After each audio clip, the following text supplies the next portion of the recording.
Hey, what's going on, guys? Welcome to the channel. UFC London Tom Aspinall versus Marcin Tybura just ended, and this is going to be my full card post-fight. I'm going to give you my reaction and analysis to every single fight on the card. Starting off with the first fight of the night, Fili versus Daniel Barez. Fili gets it done via first-round arm triangle, but this was a very competitive fight. This was actually one of the better fights on the card. There was a lot of stinkers on UFC London, but Barez came out super aggressive, was just marching him down, throwing body shots, throwing wild winging punches, dropped Fili twice.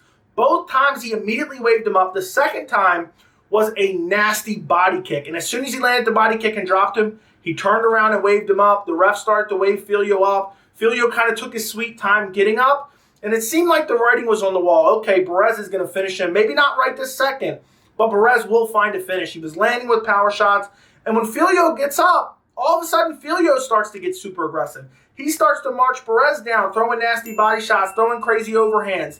And then he shoots in on a takedown, gets the takedown with ease, immediately starts moving in the mount, immediately starts locking up an arm triangle and finishes him in the first round. So Barez must have done his homework because he realized I cannot go to the ground with Fili.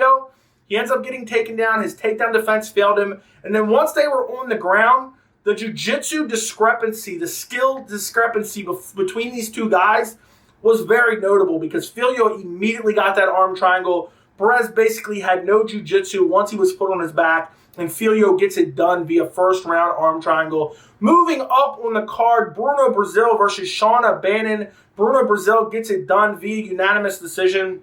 And the commentary tonight was so incredibly terrible, and it was so incredibly terrible biased towards UK fighters. And in this fight, they acted like this fight was competitive. They act like Bannon, I think Bisbang even said she had a tough road to get to the UFC. Keep in mind, Bannon was 5-0 coming in this fight. She was fighting people who were like 3-1 and 1-3, and I don't remember their exact records, but not very good level of competition. And Bruno Brazil outstruck her clearly in the first round, was landing good head kicks, was landing good leg kicks. Bannon was having to switch stances because she was getting her leg chewed up. Second round, Brazil was still landing the better shots. Bannon was clinching up because she was getting outstruck. And then Brazil did more damage in the clinch. She was landing knees to the body. She just did better overall work in the clinch. And then the referee separated them in the clinch. And then Brazil got a takedown and a little bit of control time towards the end of the round. So Brazil clearly won the first round and clearly won the second round. Now, in the third round, it looked like Brazil was starting to fade a little bit. And it looked like Bannon was starting to come on strong. She started to get kind of aggressive. And Brazil was still moving out of the way, but she was still eating some shots.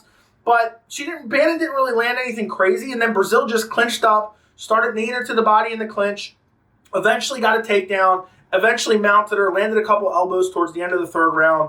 I thought the third round could have went either way. I still scored it for Brazil. So I had it 30-27 for Brazil, bare minimum 29-28 Brazil. But the commentary team was acting like this was a competitive fight. I mean, Bannon, I know, she's from Ireland. I know that the UFC likes to hype up some of these UK prospects and fighters from Ireland. She looked horrible tonight. And her striking is just atrocious. I saw it when I previously watched some of her fights, but looked terrible tonight. Bruno Brazil went out there, just outworked her, outstruck her, outgrappled her, outclinched her. And Bruno Brazil's kind of bottom of the barrel in the UFC. But I expected this. I expected Brazil to be the more well-rounded fighter in this fight. But Bannon loses. She loses her undefeated streak of 5-0. She's now 5-1. Bruno Brazil gets it done. Moving up on the card, Chris Duncan versus Jamal Ashmus. Chris Duncan gets it done via unanimous decision. This was a fight that I picked Chris Duncan. I actually had a decent night of picks tonight. We'll talk about that at the end of the video. But a lot of people were giving me crap for picking Chris Duncan because Chris Duncan didn't look the greatest in his last fight in which he won. And Jamal Ashmus got a brutal KO in the first round of his last fight. But Chris Duncan went out there and made it look easy. I mean, I know a lot of people are going to excuse this away because Chris Duncan won all 3 rounds, by the way. But in the first round, Duncan threw a heavy head kick. It landed on the wrist of Ashmus. And ever since then, the commentary team was, the wrist is injured, the arm is injured, making every excuse in the book as if Chris Duncan didn't cause the injury. So Chris Duncan went out there in the first round before the injury, was landing better combinations, got a late takedown in the first round. He got clipped with like 1 shot all around. I mean, Ashmus and his T-Rex arms were just not having any success in the first round, even before the injury, even though it happened like midway through the round. Second round, same thing. Duncan landed good combinations, good step-in knees.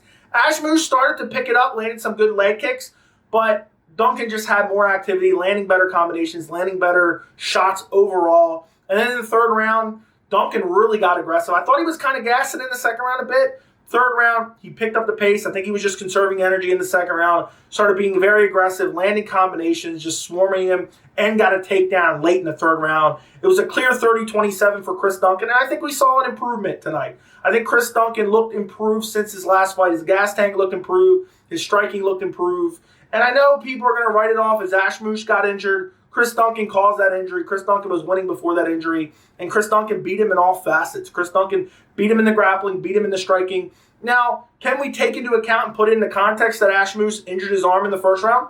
Yeah, maybe. But who knows? For all we know, it was bruised. We don't know that anything's broken. We haven't heard any official word. So I don't know why the UFC London commentary team has to act like Joe Rogan and act like we know for sure that a wrist is broken or an arm is broken. Chris Duncan went out there, dominated this fight from start to finish, and all Ashmush had nothing to offer outside of some leg kicks in the second round. Duncan gets it done, 30-27. Moving up on the card, Ketlen Vieira versus Pannie Kianzad. What a horrible fight. I'm tired of watching Ketlen Vieira. I hate Ketlen Vieira. She has no sense of urgency. She went out there, she ate a couple shots early in the first round. Then Ketlen Vieira got the takedown, controlled her basically, I think from like 3 minutes and 40 seconds, 3 minutes and 30 seconds in the first round on. Did little damage, kind of set up some submissions. Honestly, the majority of this fight could be summed up with Ketlen Vieira just laying on top of her, doing nothing. Second round, she got a takedown like the first 15 seconds. Controlled her. She went for an arm triangle. She had mount, but she never stepped over. She really wasn't doing any damage. But Kianzad never did any damage anyway, so it's not like you could score it for her. And Ketlen Vieira just dominated the entire second round. Third round, Vieira got an early takedown, just got control. Got the back for a little while, but then got reversed, and Kianzad ended up on top for like the last 2 minutes of the round. But she did some ground and pound, but nothing crazy, not enough to even steal the third round. Maybe you could score the third round for her, but basically Kianzad couldn't get up off her back. Ketlen Vieira isn't doing any damage from the top, but she's controlling her. So Ketlen Vieira gets the decision win. She lacks sense of urgency. She doesn't want to damage her opponent at all. She just wants to hold on to him. But basically, Ketlen Vieira was too big, too strong, and Kianzad had no takedown defense. And Vieira just dominated her in this fight and gets a 30-27 decision, I believe it was. Moving up on the card, Bryan Barberena versus Makhmud Muradov. I don't know why Bryan Barberena is moving up to middleweight. I mean, this makes absolutely no sense. He was a small welterweight, and he's moving up to middleweight. He looked like a mini for a refrigerator out there, and he just basically got destroyed by Muradov. I mean, Barberena, in typical Barberena fashion, was kind of gritty and durable, but Muradov landing good shots early, landing right hands. You know, nothing was crazy in the first round. Got a couple takedowns. Barberena just scooting to the fence, getting back up, being his gritty, tough, durable self, and having good cardio. Second round, Barberena got hurt multiple times. I felt like Muradov could have finished him, but just didn't capitalize. There was one time in the second round, he caught him with a big shot, and they were still standing. He didn't drop him or anything. He didn't throw another strike for 25 seconds. I sat there and watched. I'm like, why is he not capitalizing here? Why is he not capitalizing here? I don't get it. I don't get it at all. There was a headbutt in the second round where they separated him for a little bit. There was multiple headbutts in this fight. Then in the third round, well, also in the second round, Barberena got hurt badly. Landed on his face. Muradov couldn't finish him then either. Third round, Barberena was trying to have a flurry, but really wasn't able to. Eating shots. Muradov was just outstriking him, landing the right hand. Muradov was taking him down multiple times. Barberena would get back to his feet. He would take him down again. Then there was a point in time where they both kind of, I forgot, I think Muradov was shooting in on a takedown. Barberena was trying to sprawl it, and they just clash heads. Both of them start grabbing their heads like they're knocked out. There's a stop in action. They restarted. It's like a minute left. And then they just restarted. Not a whole lot happens. Honestly, this is a loss for both guys because Muradov's fighting a blown-up lightweight and can't even finish him, and he's starting to kind of gas out and tired out in the third round. Barberena's done. He's getting up there in age. Can't defend grappling at all. He needs to move down to lightweight. He doesn't need to move up to middleweight. He looked ridiculous in there. He looked completely undersized, and he literally looked like a refrigerator. But he loses ultimately via decision, even though he almost got finished in the second round. Moving up on the card, Mick Parkin versus Jamal Pogues. What a horrible fight this was. I'm not even going to break this down. too in-depth. They acted like Mick Parkin, because again, he's from the UK. They act like, oh, this is a masterful performance. What a technical performance. Both guys showing, cardio, and this was a boring fight. Pogues just plotting forward. Parkin just landed some leg kicks and some jabs, primarily striking. Pogues tried to clinch up a couple times and looked for a couple takedowns. I could barely pay attention to this fight. It was so bad. And Parkin gets it done via decision. It was a horrible fight. I never care to see either one of these guys fight again. Parkin looked okay compared to his Dana White's Contender Series fight, but Pogues, what is Pogues? Pogues doesn't even belong to be in the UFC. He might make an appearance in another video very soon, if you know what I'm saying. But Parkin gets it done via decision. Moving up on the card, we have Joel Alvarez versus Marc Diakiese. Joel Alvarez gets it done via second round Darce choke, but this isn't without its controversy. Now, the first round, Alvarez was outstriking him, landing good shots on the feet, landing good kicks, good teep kicks, gets taken down in the last 20 seconds of the round, gets control for a bit, but Joel Alvarez clearly won the first round. Second round, Diakiese gets a takedown, and it looks like all the momentum is now going in Diakiese's favor because Alvarez cannot get up off his back. I cannot believe that I picked Alvarez over Arman Tsarukyan, because in this second round, even though he eventually finishes it, Diakiese's controlling him and is in his full guard, and you're literally seeing the bottoms of Alvarez's feet up in the air. Up in the air. He's not trying to get the feet on the hips. He's not trying to scramble out. And just getting control for a good amount of time. Now, at some point in time, Diakiese kind of stood up and then looked to reposition. And as he gave him that moment of pause, Alvarez kind of got back to his feet. Diakiese shoots in on a takedown. Alvarez defends it. They end up back on the feet. They clash heads when they get back on the feet. And Diakiese starts holding the back of his head. The ref says, keep fighting. I don't know what happened. And then basically, right soon after this, Alvarez ends up landing some shots. Diakiese shoots in on a takedown. And then you find Alvarez finds the Darce choke. I don't love it. I don't hate it. People were saying it should have been reversed. You can't. What bothers me about these head clashes, right, is these guys eat a head clash. And then all of a sudden, they're acting like they're not completely knocked unconscious. Now, sometimes they are hurt badly. But then the second the ref tells them, keep fighting, all of a sudden they're back to normal. Why, regardless of the head clash, are you not defending yourself at all time? And it's not like he got destroyed right after the head clash. It was very close together. I do feel for Diakiese, but ultimately shoots in on a sloppy takedown basically after the head clash. He's getting lit up on the feet. He gets Darce choked by Joel Alvarez. It does muddy the performance a bit for Joel Alvarez, but honestly, I'm off the Joel Alvarez hype train. I was off it after he got destroyed by Arman. But he can't defend a takedown. He can't get up off bottom. If he can't find a choke, whether it be a guillotine, a Darce choke, or an anaconda, it seems like he can't get it done. He's not well-rounded enough to be able to get it done. But he finds the Darce choke in the second round. People are going to say, should this really have happened because of the headbutt? But it's not like Diakiese was so wobbled. He just made a mistake afterwards, and he pays for it. He gets submitted via Darce choke in the second round. Moving up on the card, Danny Roberts versus Jonny Parsons. There were so many fights on this card. This is a 15-fight card. You have Jonny Parsons getting it done, second round TKO. What a crazy, wild fight this was. Roberts outstruck him in the first round, just landing more volume, good kicks. Parsons landed one good shot in the first round. He was checking some kicks. It was a moderately close round, but it just seemed like Parsons couldn't find his range. Roberts was throwing more shots. And I scored the first round for Roberts. I thought it was pretty clear, but it was kind of close. Round two was an outright brawl. Roberts got hurt badly. Parsons didn't capitalize at all. Had him so hurt, I thought for sure he was going to finish him. But then once Roberts kind of recovers by, holding on to him on the ground for a little bit, they get back to his feet. Roberts starts brawling. And Roberts is landing big shots, and Parsons is landing big shots, and both guys are getting hurt, and both guys are just absorbing a lot of damage. With 3 seconds in the round, he gets clipped with a shot. Roberts goes down, and Parsons follows him down and literally lands one shot with 1 second to go. He's still scrambling, trying to get back to his feet. The ref steps in. I think it might have been Herzog. And the ref steps in. I thought this was a horrible stoppage. I know they both were taking a lot of damage, but literally, he basically took 2 shots because I think he got clipped. He got clipped with a punch, I think, or was it a knee? I can't remember. He got clipped with something that ended up putting him down. It was a wild, crazy brawl. I can't remember every shot that landed. And then he got clipped with one shot while he was down, and he stopped it with 1 second on the clock. So to say he's not defending himself, you're stopping it 1 second after he absorbed 2 unanswered strikes. I thought it was a bad stoppage. Would it have changed the outcome? I think it could have. Because I think if Roberts recovered in between rounds, I think he was hurt, and that's why he started brawling. He kind of just defaulted to that. I think had he had that extra minute to recover in between rounds, I think he could have went back to his original game plan and potentially won by just, playing that game, fighting from range and landing the jab and just putting out more volume and using his footwork. But ultimately, Johnny Parsons gets it done in the second round.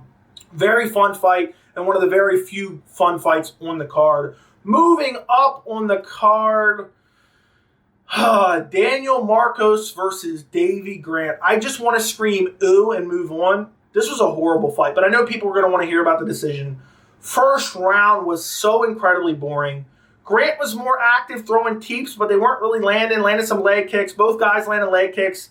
Really could have went either way in the first round. I thought Grant took it, but could have went either way. Second round, both guys barely doing anything. I was getting infuriated while watching this. I thought, again, Grant was more active, but a lot of his shots weren't landing. There was a low blow where Grant absorbed a low blow in the second round. Marcos landed like 4 or 5 jabs towards the end of the second round. And they were saying, it was one punch that bloodied up Grant's nose. Grant's nose was bloodied up before the 4 or 5 jabs towards the end of the second round. So that's not even accurate. The commentary, again, was atrocious. I thought you could give the second round either way. But because neither guy was super active, and because Marcos really started to bust him up and find a home for that jab in the second round, I gave round 2 to Marcos. But I could see giving it to Davey Grant as well. Third round, Grant was just way more active. You had a takedown. By Marcos, but didn't really do nothing with it. And I just thought Grant was more active, landed the better shots in the third round. So I thought the third round went to Grant. So ultimately, I thought you could give it 30-27 for Grant. But honestly, I scored it 29-28 for Grant. And initial reaction was robbery, okay? But then once I started to think about it, the first round, nothing happened. The first round, literally nothing happened. This was one of the worst fights I've ever seen. I want them both off the organization. Daniel Marcos, what really pissed me off is when they were reading it was a split decision. Marcos was like throwing his hands up and his team was looking shocked. I'm like, dude, you just didn't fight. You didn't fight. Marcos wasn't throwing anything. He was just letting Davey Grant kick him to the body the entire fight and block him and parry 75% of them. So Marcos is a garbage can. He should be embarrassed of his performance. He should be embarrassed for crying about a split decision. And honestly, I don't feel like the right guy won. I don't want to say it's a robbery because that first round was horrible and because I scored the second round for Marcos. Based on that logic, it's not a robbery because it's not outright egregious.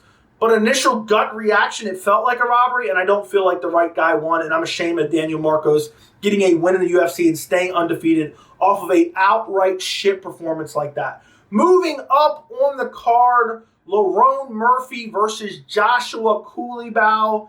What a fight. This was actually a fun fight. Lerone Murphy gets it done via unanimous decision.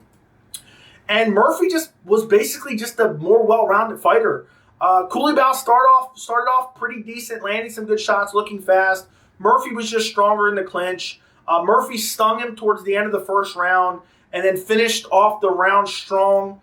Landed some good shots towards the very end of the first round. So I thought Murphy, with that last little flurry that he landed, I thought he took the first round, even though the first round was probably the closest round of the fight. Second round, there was lots of clinching. I thought Murphy was getting the better of the clinch. Murphy was landing some good hard shots, some good leg kicks.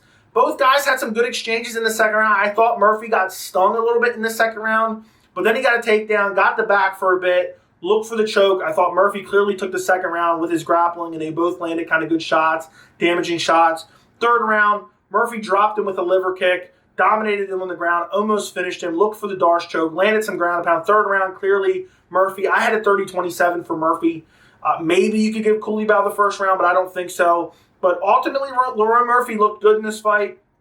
I thought he looked well-rounded. I thought this was a decent win over Josh Culibao. Josh Culibao is a decent fighter, has some decent striking. He's a decently well-rounded. And Murphy went out there, and I thought Murphy was a bit overrated going into this fight, even though I picked him. But he went out there and proved, you know what I mean? I'm not completely overrated because he had a tough opponent here. And he went out there, beat him in the clinch, beat him in the striking, and beat him on the ground, beat him with the jiu-jitsu. So an overall very well-rounded performance. And even though I think Murphy looked a little slow in the second round, I think he was conserving energy because he did kind of gas out a bit in his last fight. And he almost lost that last fight. So I think he kind of saved it, conserved his energy for the third round. So that shows a decent fight IQ as well. So a solid win for Lerone Murphy. Moving up on the card, by the way, the Murphy versus Culibao fight was the first fight on the main card. Moving up on the card, Ziam versus Jai Herbert. I don't want to talk about this fight either. This was a horrible fight. But basically, it was close on the feet. The first round, they clinched for like 3 minutes. Ziam was doing better in the clinch, landing good knees. He had an elbow off the clinch. It was close on the feet. I thought the first round really could have went either way. I thought Ziam kind of stole it at the end. He landed like 2 big shots at the end. First round was 50-50, could have went either way. Second round was a complete clinch fest.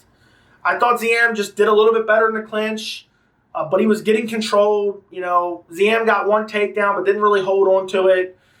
Second round, I scored for Ziam again, but honestly it was 50-50.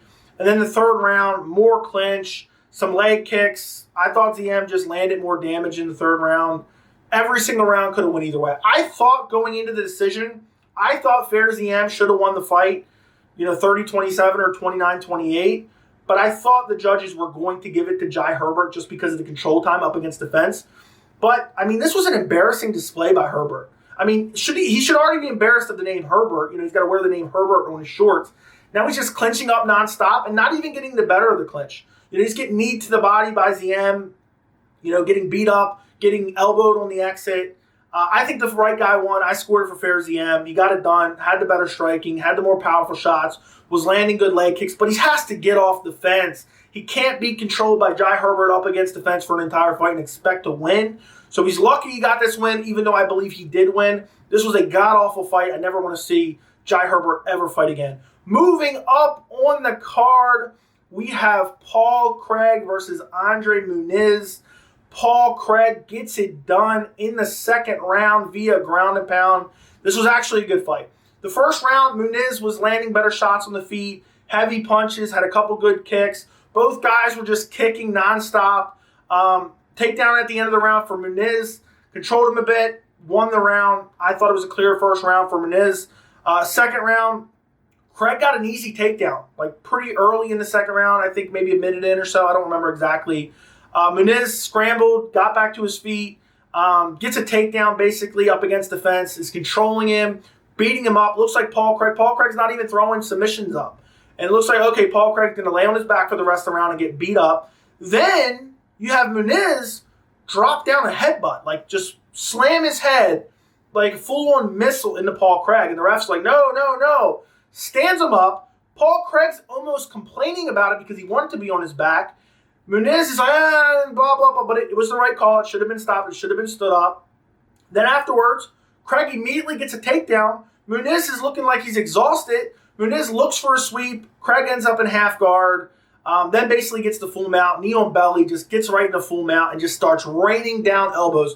I picked Paul Craig via second round rear naked choke. I thought I was going to give it. I thought Muniz was going to give up that back. I thought he was going to give up the rear naked choke. But Paul Craig just keeps throwing down elbows. Muniz looks completely exhausted. Looks like he's a fish out of water, breathing heavily, eating nasty elbows, unable to get out of the full mount. Referee pulls Paul Craig off. Very happy to see Paul Craig get a win. Very happy to see Paul Craig have some success in the middleweight division. And, I think Muniz was one of the most overrated middleweights in the division. People were acting like, he was some elite fighter. Loses to Brendan Allen, now loses to Paul Craig. Has no cardio. Looks like he might be on something. Did anybody else notice that? Did his physique double in size since his last fight? He was looking massive in this fight. He clearly had the better striking, but overrated on the ground. If he's not in the back mount, he doesn't have excellent jiu-jitsu. And that headbutt may have very well cost him the fight, because if it wasn't for the headbutt, he would have been on top of Paul Craig probably for the rest of the round. Unless Paul Craig pulled off a submission, then Muniz would have clearly won the second round. Then it would have been down to the third round. Does Muniz gas out in the third round? But he wouldn't have been striking. But he wouldn't have been striking the rest of the second round, so maybe he wouldn't have worn out. But ultimately, we'll never know, because Paul Craig got it done in the second round via ground and pound. Muniz has no takedown defense. He has no jiu-jitsu off his back, and he has no cardio. So, André Muniz, goodbye to the top 15 of the middleweight division. Moving up on the card, we have Nathaniel Wood versus André Fili. Nathaniel Wood gets it done via decision. This was a fun fight. This was probably, I want to say, maybe the best fight on the card. It's iffy. It's debatable. This is one of the better fights on the card. First round, Wood got dropped early. I can't remember what it was, but a big shot from Fili, good straight punch right down the center, dropped Wood early. But then after that, Wood started to come on strong, dropped Fili badly with the right hand, smashed him on the ground, elbows on the ground, cut him open, looked like he might finish him, wasn't able to finish him. While he's in like the finishing sequence where he's pounding him up against the fence, Fili's like yelling out to the ref, "I'm fine," which is crazy. Put your hands up, defend yourself, don't scream "I'm fine" while absorbing damage, but it may have very well saved him from the stoppage. They get back to his feet. Fili actually looked decent once they got back to the feet. Both guys were landing some good leg kicks. Clear round for Nathaniel Wood. Second round, Fili hurts Wood badly on the feet, then starts kneeing him to the head, drops him. There's some crazy scramble attempts. Wood gets the top position for a little bit, gets the back for a little bit to recover, and then Fili reverses, ends up on top, does some damage. Clear second round for André Fili. Hurt him badly, almost finished him. Clear round for him. So winner of the third round, it's pretty much known. Winner of the third round wins this fight. André Fili shit the bed in the third round. I mean, he had the tools, he had the cardio, and he was just inactive in the third round. Basically, Wood just outstruck him in the third round by throwing leg kicks. Landed a couple punches, but mainly leg kicks. Fili landed some jabs, but there was no volume from Fili, even though he appeared to have the cardio. So both guys just kind of coasted in the third round as if they had won the first two, but Wood was just being a little bit more active with the inside leg kicks and landing some better punches. Thought it was a clear round for Nathaniel Wood. I agree with the decision. I think all three judges gave it 29-28 Wood, which is the perfect decision round 1 and round 3 for Nathaniel Wood. Nathaniel Wood gets it done against a tough opponent in André Fili and faces some adversity, so I can't wait to see where Nathaniel Wood goes from here. Moving up on the card, the co-main event, which I complained in the whole lead-up about this co-main event. I'm so happy it was the co-main event. We have Molly McCann versus Julia Stoliarenko. I initially picked Molly McCann in this fight, okay? And I said Molly McCann's going to destroy her. This girl's a garbage can. But as I started to think about it over fight week, and I even said this on stream, I said, I'm changing my pick to Stoliarenko via submission. Now, take that for what you will. I changed it on stream. You can go back and watch it. But I'm like, Molly McCann has garbage takedown defense and garbage grappling. And Stoliarenko, if she can get her down, I think she finished her via submission. I was talking about it before the fight, and that's basically what happened. There were some striking exchanges. Molly McCann landed some good shots. I thought Stoliarenko was winning on the feet, to be quite honest. Stoliarenko gets a double leg takedown, gets her down. Molly McCann, as soon as she gets taken down, she starts giving up her back. Then, as she's kind of, giving up her back, she decides to roll back and ends up mounted. She reverses position, ends up on top, but Stoliarenko's kind of flowing with it so she can get the armbar. There's a scramble, basically, as Molly McCann transitions from being mounted to ending up in guard. She basically gives up her arm up against the fence. Stoliarenko locks in the armbar. Molly McCann just tapping vigorously. I think she tapped 6 or 7 times, and the referee did not jump in. So who knows? Molly McCann's arm is probably hyperextended, probably feels terrible right now. I think that was Jason Herzog as well, who I consider the best MMA referee. But Julia Stoliarenko is not that good. She is now 11-7-1 in her pro MMA career. Molly McCann, I've said this for a long time, she is overrated, riding the coattails of the Paddy Pimblett hype train and the Barstool Sports relationship, because the UFC and Dana White is friends with Barstool Sports. Barstool Sports has a relationship with Molly McCann because of Paddy Pimblett. So basically, they tried to set this fight up as Molly McCann's going to get a big win in the UK, and Molly McCann is so bad that she fumbled it. She completely fumbled it, got taken down, and she doesn't even belong in the UFC, even though the women's divisions are far from deep. Molly McCann's horrible, and I've been telling people this all week. Molly McCann's been in the UFC since 2018. I bet you didn't know that. You probably thought she showed up in the last year and a half. She's been in the UFC since 2018. Her overall pro record's 13-6. She has no grappling. I am laughing so hard about anyone that picked Molly McCann over Erin Blanchfield, which is just an absolute joke. Molly McCann is not good. She doesn't even belong in the UFC. She's never going to fight for a title. And I never, ever, ever, ever, ever want to see her in a co-main event again. Julia Stoliarenko just launched up to the top of the list of some of my favorite female MMA fighters for getting this armbar. And she looked improved in this fight. The striking looked good. She landed some good shots on Molly McCann. She absorbed some good shots from Molly McCann. She knew what she had to do. She got the takedown. Her jiu-jitsu looked incredible, scrambled right for the armbar, and then just ripped the arm off all in the first round. It ended up being stopped at 1 minute and 55 seconds in the first round. So an easy win for Julia Stoliarenko. Molly McCann, I don't know where she goes from here. probably into a new career would be my best suggestion. Moving up on the card to the main event, Tom Aspinall versus Marcin Tybura. What a performance by Tom Aspinall. He gets a first round TKO, minute and 13 seconds into the first round, and basically had no trouble in this fight. He went out there, was landing the better shots. Tybura looked slow. The finishing sequence was Tybura was kind of crowding him a little bit. Aspinall lands a standing elbow that kind of got through the guard of Tybura. Then right afterwards, a lightning fast right hand that drops Tybura. He falls into the ground, kind of posts with one hand, kind of on the Tybura's neck, starts throwing the right hand, not even landing the ground and pound shots, but Tybura curled up in a ball like a dead body, was pulling the Court McGee. None of the shots were even landing. They were just landing on his forearm, but he wasn't moving. The referee calls it off. Tom Aspinall with a statement win here. But this was kind of a tune-up fight for Tom Aspinall, but very happy to see Tom Aspinall back in the win column. Hurt his knee last time out against Curtis Blades, and he went out there and he did what he was supposed to do against Marcin Tybura. Went out there, looked fast, looked athletic, looked like he had decent power, didn't look like he missed a beat. The second the fight started, he threw a heavy head kick with the same leg that he injured his knee, so he completely trusts that knee. And then afterwards, he gets on the mic, and he says, I'm going to be sitting in Paris. I'm going to watch Cyril Gane versus Sergey Spivak, and I want to fight the winner, and then I'm going to go beat Jon Jones. And I thought this was a bit of a mistake, honestly. Who wants to see him fight the winner of Gane versus Spivak? He already beat Spivak not that long ago. Gane, I mean, okay, that would be somewhat compelling. But the matchup right now is Tom Aspinall versus Sergey Pavlovich. That is the fight that needs to be made. Not Gane or Spivak doesn't even belong in the title discussion, especially Gane right now, after the embarrassment he put on at UFC 285. But I think Tom Aspinall needs to fight Sergey Pavlovich next. That is the fight that needs to be done. But overall, Tom Aspinall, statement win here. Looked very impressive. A lot of people are calling him the future of the heavyweight division. I've always said, the guys that can have a lot of success in the heavyweight division are not these massive 265-pounders that are plotting forward, throwing big sloppy punches. It's an athletic guy, who has some speed, who has some athleticism, who has good power, decent footwork, and is decently well-rounded. And Tom Aspinall checks off all those boxes, and he proved it in this fight.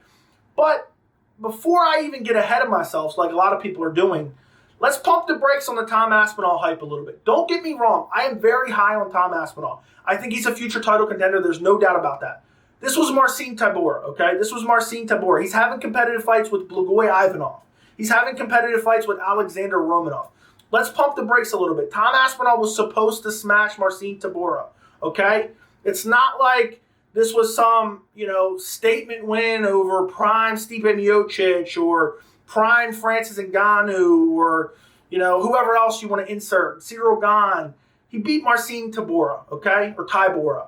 I keep saying it wrong. Tom Aspinall got it done. He looked very impressive. He's in the title picture. But people are like, oh, this is the guy to beat Jon Jones. Do you know what Jon Jones would do to Tybura? Do you know what Jon Jones would do to Tybura? He would have probably beat him quicker than this. Tybura, journeyman, in a crappy division as it is already, bottom of the barrel division. And on top of that, I get Tybura is top 10. He's kind of been around. He's okay. He's well-rounded. He's mediocre at best, though. So let's stop acting like Tom Aspinall going out there and KOing Tybura all of a sudden is some world-class performance that proves, oh yeah, Tom Aspinall can definitely beat Jon Jones. I would love to see that fight. Unfortunately, I don't think it's happening. I think what's going to happen is Jon Jones is going to beat the dead body of Stipe Miocic coming back from the fire department, and then Jon Jones is going to retire, Stipe is going to retire, and then I think what should happen, and it sucks because it's July 2022, but that fight's not till November. What should happen is you should book Sergey Pavlovich versus Tom Aspinall for the vacant heavyweight title in early 2024. I think that's the fight to make. That's the heavyweight fight that I want to see. But no matter what, even if you want to, hold off or you don't want to hold off and Tom Aspinall wants to fight soon, throw Tom Aspinall versus Sergey Pavlovich on UFC 28 or 295. Throw it on the same card as Jon Jones versus Stipe Miocic, and then the winner of that fight then can fight someone else, whoever else makes themselves known as a contender if Jon Jones retires. But if Jon Jones decides to stick around, if Tom Aspinall beats Pavlovich or Pavlovich beats Aspinall, the winners of those two fights who fought on the same card can then match up in early 2024. That would be my dream scenario. I would love to see Jon Jones versus Tom Aspinall eventually. I would love to see Tom Aspinall versus Sergey Pavlovich eventually. I would love to see Jon Jones versus Sergey Pavlovich eventually. But who knows what's bound to happen in the heavyweight division. But I do believe the next fight for Tom Aspinall needs to be Sergey Pavlovich. And, I think that would be a very impressive win on Tom Aspinall's resume. And I think he could get it done with the grappling. Pavlovich's grappling is still a little bit of a question mark. And I would like to see Aspinall test it out. And plus, Aspinall is just so fast and athletic. I would actually favor Aspinall in a Pavlovich matchup. But overall, good performance by Aspinall. And overall, finally, I got out of my slump. I was in a slump for a couple weeks. I went 11 out of 15 picks. I would have went 12 out of 15 if I actually picked Stoliarenko. I'm not really counting it because I didn't technically pick it in my prediction video. But I'm happy with 11 out of 15. I got McCann wrong. I got Herbert wrong. I got Roberts wrong. And I got Pogues wrong. So outside of that, I got everything else right. Happy to do it on a 15-fight card. Finally getting back in the win column. Finally getting out of the slump of my recent prediction slump. Let me know what you guys thought of the card down in the comments. Don't forget to like the video. Don't forget to subscribe to the channel. And thank you so much for watching.